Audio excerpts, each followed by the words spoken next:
Practical tips for gaining divine grace. These are extracts from talks with Ramana Maharshi. What is divine grace and how to gain it? A conversation. Visitor. What is the significance of Guru's grace in the attainment of liberation? Maharshi. Liberation is not anywhere outside of you. It is only within. If a man is anxious for deliverance, the Guru within pulls him in, and the Guru without pushes him into the self. This is the grace of the Guru. Another conversation. Visitor. Seekers who are in the immediate proximity of the Master can get grace by darshana, look, sparshana, touch, and so on. But how does one get the same grace when the person is at a distance? Maharshi. By yoga drishti, yogic look. Another conversation. Visitor.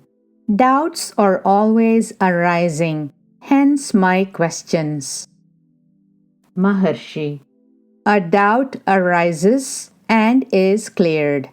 Another arises and that is cleared, making way for another. And so it goes on. So there is no possibility of clearing away all doubts. See to whom the doubts arise. Go to their source and abide in it. Then they cease to arise. That is how doubts are to be cleared. Atma samstam manah kritva na kinchidapi chintayet. Fix your mind on the self and don't think at all. Visitor. Grace alone can help me for it. Maharshi. Grace is not exterior. In fact, your very desire for grace is due to the grace that is already in you. Another conversation. Visitor. How long is a guru necessary for self-realization? Maharshi. Guru is necessary so long as there is the laghu, meaning Guru is heavy, laghu is light. Laghu is due to the self-imposed but wrong limitation of the self. God, on being worshipped, bestows steadiness in devotion, which leads to surrender. On the devotee surrendering, God shows His mercy by manifesting as the Guru.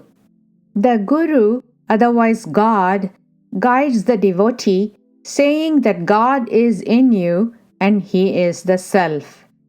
This leads to introversion of the mind and finally to realization. Another conversation. An American gentleman has been staying in the ashramam for about 2 months. He said, I am leaving tonight. It gives me pain to tear myself away from this place. But I must go to America. I ask for a message from the Master. The Master understands me even better than I do myself. So I pray for a message to keep me up when I am away from the Master. Maharshi. The Master is not outside of you as you seem to imagine. He is within. He is in fact the Self. Recognize this truth. Seek within you and find Him there. Then you will have constant communion with Him. The message is always there. It is never silent. It can never forsake you, nor can you ever move away from the Master. You can never be without the Master. The visitor prayed that the grace of the Master might abide with him. Maharshi. The Master being the Self, grace is inseparable from the Self. Another conversation. Visitor.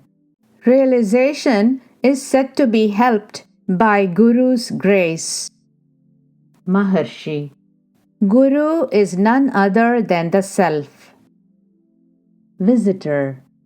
Krishna had Sandipani for his Guru, and also Rama had Vasishtha. Maharshi. Guru is said to be external for the seeker. The in-turn of the mind is brought about by the Guru. Since the seeker is outward bent, he is advised to learn from a Guru whom he will in due course find to be the Self. Visitor. May I have Guru's grace? Maharshi. Grace is always there. Visitor. But I do not feel the same. Maharshi. Surrender will make one understand the grace. Visitor. I have surrendered heart and soul. I am the best judge of my heart. Still, I do not feel the grace. Maharshi. If you had surrendered, the questions would not arise. Visitor. I have surrendered. Still the questions arise. Maharshi. Grace is constant. Your judgment is the variable. Where else could the fault lie? Visitor. I must be enabled to surrender myself. Maharshi. Saint Tayumanavar has said, Glory to you for enabling me to discuss so much and follow your words so far.